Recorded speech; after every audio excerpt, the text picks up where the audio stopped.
Trump administration gi maikei Venezuela da ahenba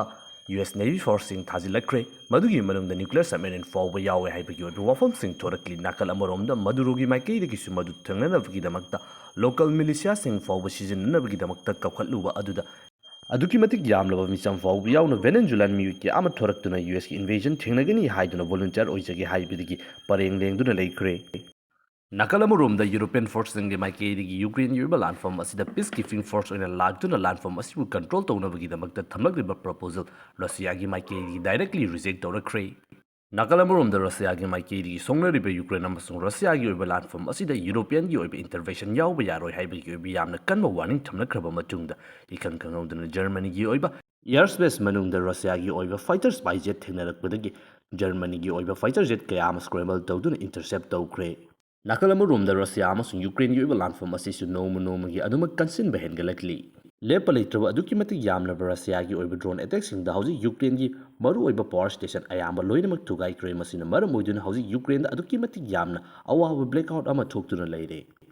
Ngasi 20 August yokshin kre India amasung US gi oina lady but trade negotiation mai pakpa ngamdabadi India gi matakta ehenba additional 25% tariff ngarangdagi hauduna mathau tawba haukre.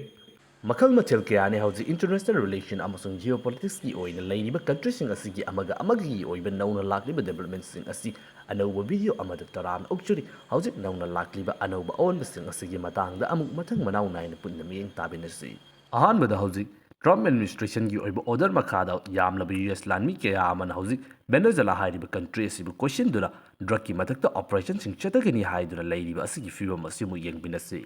Mamang the US Navy yoiba adukimati yamlaba lanmi kayama thajinduna Venezuela hairiba country asibu questionduna laikraba matung asida madudagi henba anauba lanmi kayama mu hausi USA gi maikei thajilakli maduda khwaidi yamna chawbu update amoina Venezuela hairiba piklaba mapangal solaba country militarily mapangal adukimati yamna sonba country asida operation chathaganabani haiduna lakliba US lanmi sing asida US ki oiba advanced oiba nuclear submarine forward yawbu oiba reporting hausi yamna kanna thorakli Nakalamurum the US Yoiba Lanmishing Maikei Koshilakliba Asibu Tinanavagi the Magda Hausi Venezuela Lushimbo Oidiba Madurogi Maikei Shem Sabasu Lepanaite Madurogi Maikei Venezuela Oina Laiba Adukimatic Yamlaba Mui Lagnifu Mangarum talk to no collide by hand in the US Lanmishing Asibu Tinanavagi the Magda Sen Kibalalong Adugi Manuina volunteer Oinavagi the Magda Venezuela Musing Kaktanatana Hana the Hona collide by Duna Laiba Masi the Laiba Medisha group forward collide Pisinduna Hena Matang Pangsinduna US Kalanting Nahanbagi Wafum for Youkhre. Maki Maikei volunteer or Binabagi the Makta Kawatpa Matam the Venezuela Mui Adukimatic Yamna Laktuna Matang Togani Haibugi Oiba Yamna Chaubu movement Amasu Uvu Fangli. How's Venezuela oin a letter clip nationalism you oiba ihulda, for clip Miami oiba iho as Laban Mara Moiduna, Adukimati Yanma musing as he tried to defend or Pomatam the US advance oil habakusu coalizing as if Fanayama Yausa Bataragasu, Ida line a lotion mangam loidori, Tabuto Matang asidan Lurakliba asi. Misham sing the Kulai Pishinba Aduga, local militia Handagi Hauna Kulai Paiduna Magi oiba Pandam Lady Kambusing asida Mateng Toxin Bahipasi, Hayeng Lan asi Loikraba Matunda. Lady Balangaki Matata on Katuna anti-state over Tabak Tonke, Amatorpa Yabi or Chopasu Lady Benny, Maduda Sunatan and Nasi, US Egalantin and Navigamakta Kurai Piduna Laikiba, Kangusing Asina Matamama the Lalo Kravamatunda, US Maikadi proxy or the Makoshi Nadun, Langa Asaki Matata Landarak Payabi, possibility Adusu later Benete. How's the Trump administration Gimaiki Venezuela operation Chatagani Haiba Asida? Drug Lushina Bagidamakas Tagado Ribra, Natagana Venezuela, Fangliva Tausing, as if Fangla Bagidamakas Tagado Riba Highway Yoiba, as is to Muyam and Hangnaba Lep Tree.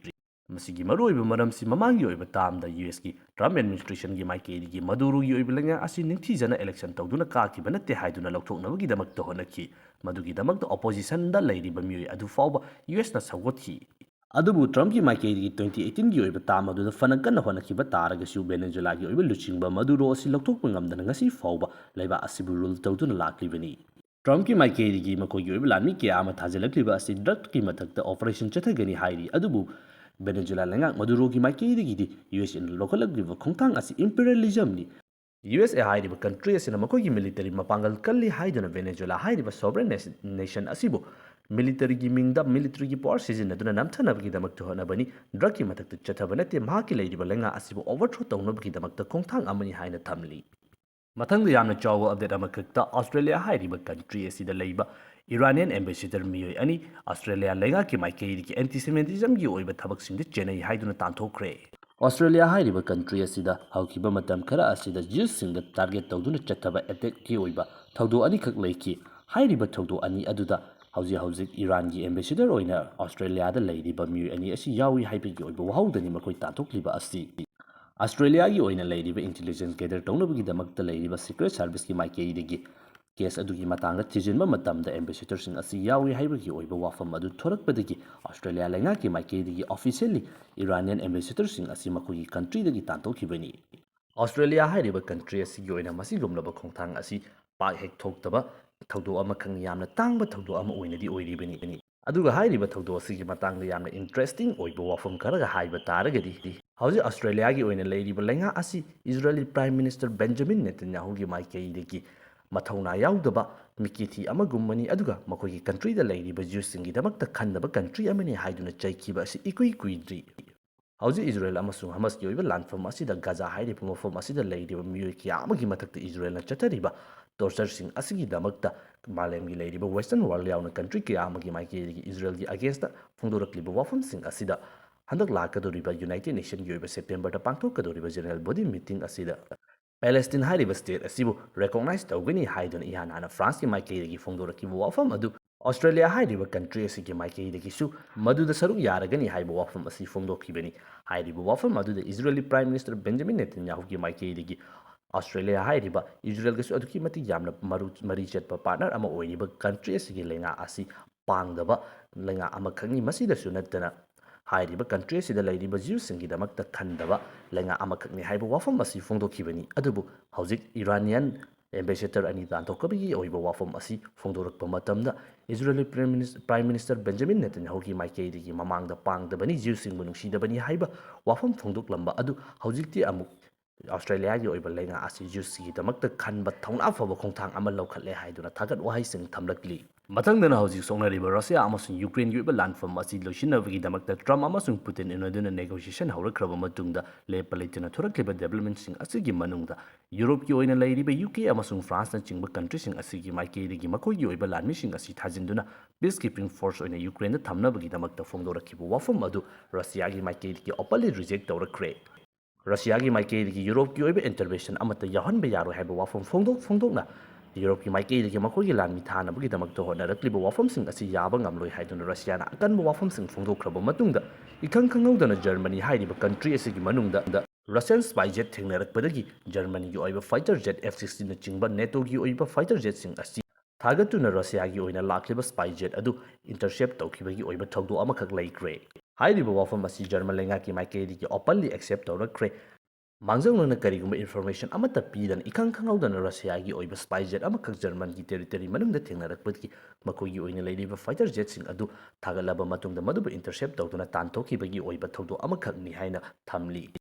Matang asida ikhoina uba yaba wafam asi hauzik Russia gi maikei degi Europe asi Ukraine landfamda yaurakpa yaroi haiduna yamna kanna thingningagi manungda Ukraine gi oina leiriba country sing asigi maikei degi yaunabagi damakta honariba asibu message ama send tawnabagi damakta Russia gi maikei degi atamnana tawrakpa oiramba yai haiba wafam ama mathang asina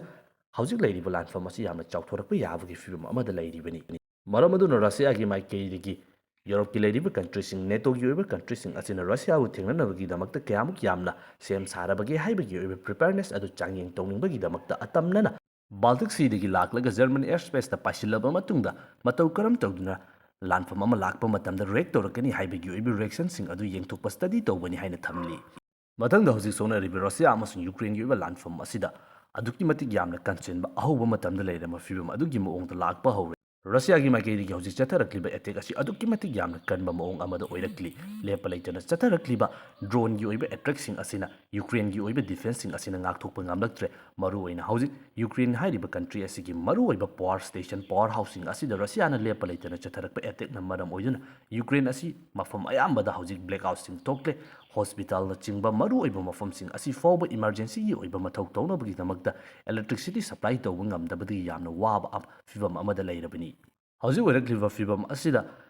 ꯃꯇꯝ ꯈꯔ ꯂꯥꯟꯃꯤꯁꯤꯡ ꯑꯁꯤꯒꯤ ꯑꯣꯏꯕ ground ꯊꯦꯡꯅꯔꯤꯕ ꯂꯥꯟꯐꯝ ꯑꯁꯤꯁꯨ ꯍꯦꯟꯗꯣꯛ ꯍꯦꯟꯖꯤꯟꯒꯤ ꯑꯣꯏꯕ ꯐꯤꯕꯝ ꯂꯩꯅꯔꯨꯗ꯭ꯔꯕ ꯑꯗꯨ ꯔꯁꯤꯌꯥꯒꯤ ꯃꯥꯏꯀꯩꯗꯒꯤ ꯒ꯭ꯔꯥꯎꯟꯒꯤ ꯑꯣꯏꯕ ꯃꯐꯝꯁꯤꯡ ꯑꯁꯤꯗꯁꯨ ꯂꯦꯞꯄ ꯂꯩꯇꯅ ꯆꯪꯁꯤꯜꯂꯛꯄꯗ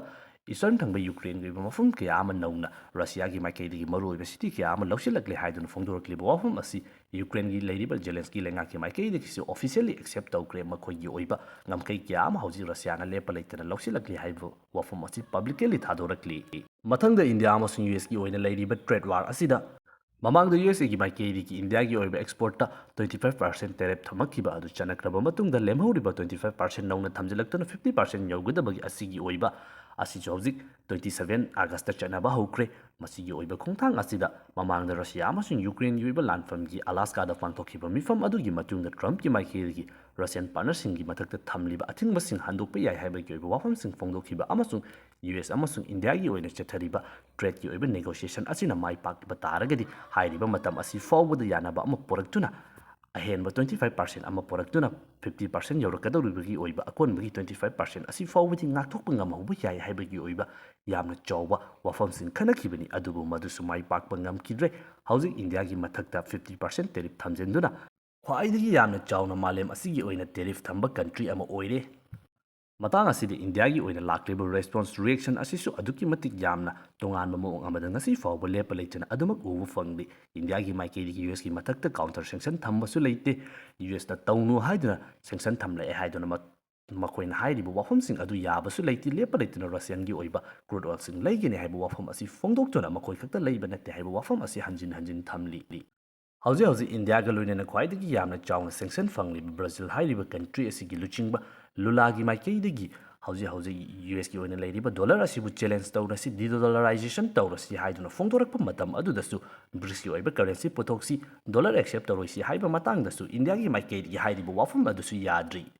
ꯏꯟꯗꯤꯌꯥ ꯍꯥꯏꯔꯤꯕ ꯀꯟꯇ꯭ꯔꯤ ꯑꯁꯤꯒꯤ ꯑꯣꯏꯅ ꯀꯩꯗꯧꯅꯨꯡꯗ ꯗꯤꯗꯣꯂꯔꯥꯏꯖꯦꯁꯟꯒꯤ ꯑꯣꯏꯕ ꯄ꯭ꯔꯣꯁꯦꯁ ꯑꯁꯤꯗ ꯌꯥꯎꯔꯣꯏ ꯕ꯭ꯔꯤꯛꯁꯀꯤ ꯑꯣꯏꯕ ꯀꯔꯦꯟꯁꯤ ꯄꯨꯊꯣꯛꯄ ꯑꯁꯤ ꯏꯟꯗꯤꯌꯥꯒꯤ ꯑꯄꯥꯝꯕ ꯅꯠꯇꯦ ꯍꯥꯏꯕ ꯋꯥꯐꯝ ꯑꯁꯤ ꯐꯣꯡꯗꯣꯛꯇꯅ ꯃꯗꯨꯗꯁꯨ ꯌꯨꯑꯦꯁꯀꯤ ꯑꯦꯒꯦꯟꯁꯇ ꯆꯠꯇ꯭ꯔꯤ